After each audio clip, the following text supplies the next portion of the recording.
All right, to look at this and the rest of the day's top stories, I'm joined by Herald Sun columnist Steve Price. Steve, so good to see you.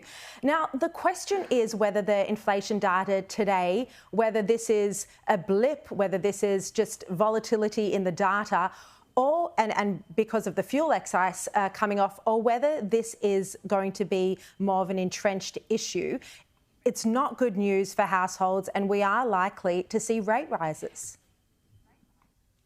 Are we ever? And I think next Tuesday, Shari, without being too exaggerated, we could see that the interest rate rise is the one that breaks the family bank. I mean, I feel for everyone in Australia who has a floating mortgage. I know a lot of people that have gone through the rate rises that we've had over the past 12 months. They got to the last one and they started to be told by the government and by the Reserve Bank and economists, oh, well, that's probably it. Looks like inflation's on the way down. And then bang, you have today that increase up to 6.8.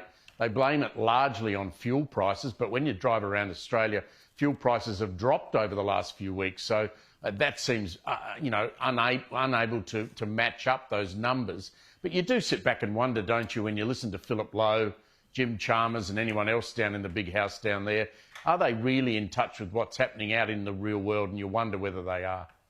Yeah, I mean, the government argues it is because of the fuel excise coming off, but then you wonder why there was such an impact, the reaction in the ASX, and why there is now this speculation over rates rising as well.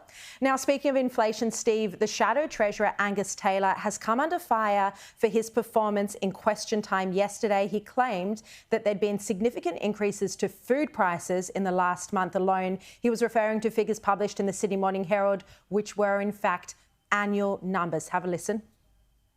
In the last month alone, the price of Vegemite has increased by 8%, peanut butter by 9%, yoghurt has increased by 12%. Having promised to take responsibility, will the Prime Minister apologise to Australians for failing to take pressure off inflation, meaning Australians will pay more at the checkout?